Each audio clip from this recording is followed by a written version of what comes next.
5, 4, 3, 2, 1. Start. India has a federal government system that reflects a unique blend of cooperative and competitive federalism.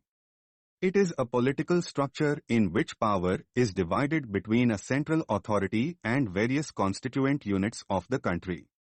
This system allows for the distribution of authority and responsibilities between different levels of government to ensure balanced governance and administrative efficiency.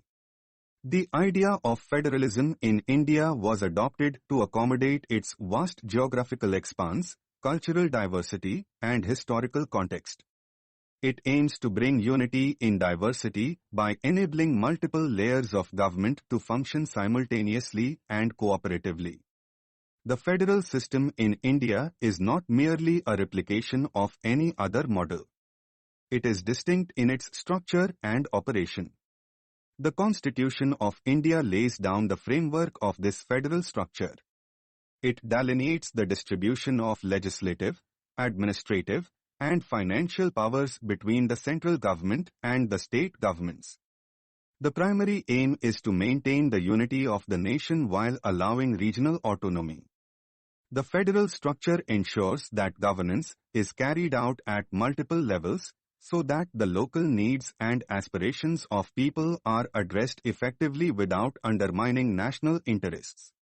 In a classical federal system, the powers are clearly demarcated between the central and regional governments, and both levels operate independently within their respective jurisdictions. In the case of India, the federal structure is skewed slightly in favor of the central government.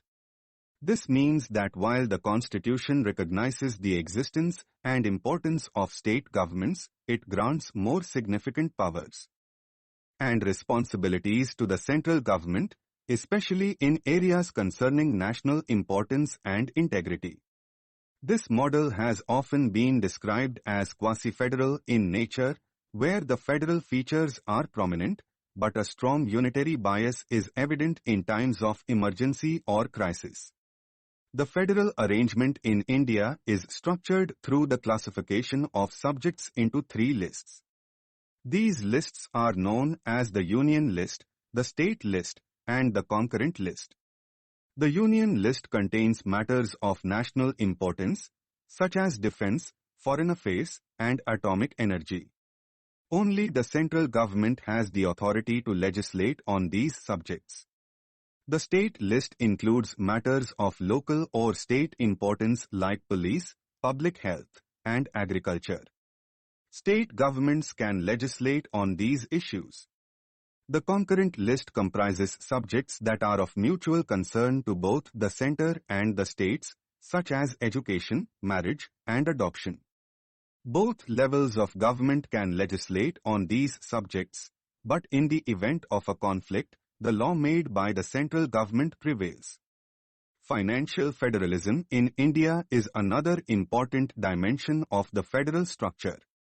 The Constitution provides for the division of financial resources between the central and state governments. The central government collects most of the major taxes and duties and then shares a portion of the revenue with the state governments through mechanisms like grants and devolution of taxes.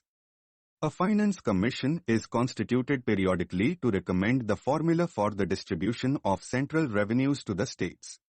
While this system promotes fiscal balance and equity, it also raises concerns about dependency of states on the center for funds, thus impacting their financial autonomy.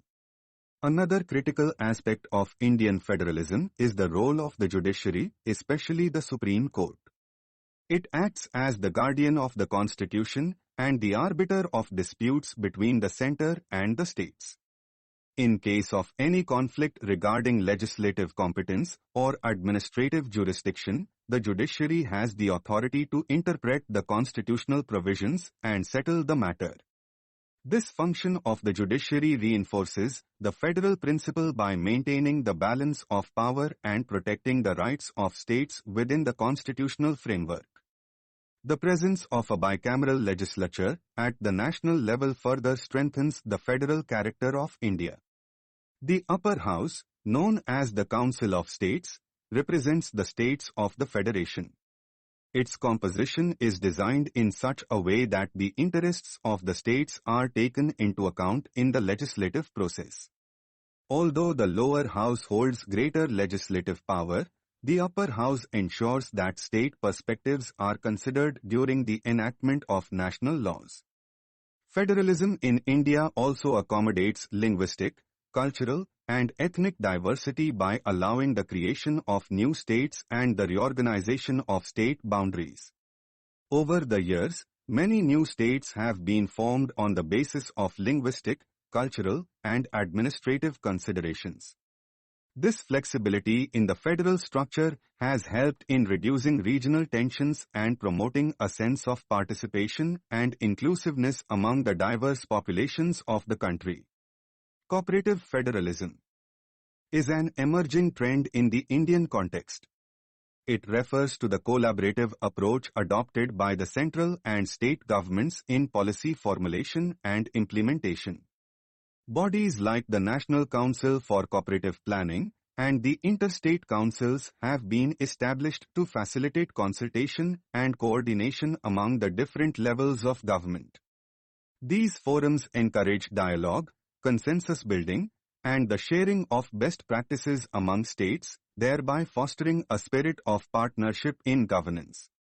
At the same time, instances of competitive federalism are also visible, where states strive to outperform each other in terms of economic development, infrastructure, investment, and social indicators. This competition is healthy in nature as it drives innovation and efficiency in public service delivery. However, Indian federalism faces several challenges. One of the major concerns is the over-centralization of power. Despite the constitutional provisions, the central government often exerts significant influence over state governments through various means, including financial control, legislative overrides, and administrative interventions. The use of emergency provisions and the dismissal of state governments under certain conditions have often been criticized for undermining the federal spirit.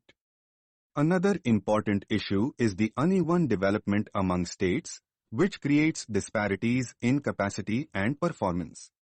While some states have made rapid progress in terms of economic growth and human development, others continue to struggle with poverty, illiteracy, and poor infrastructure. Addressing these imbalances requires a more equitable distribution of resources and targeted interventions by both central and state governments. Stop.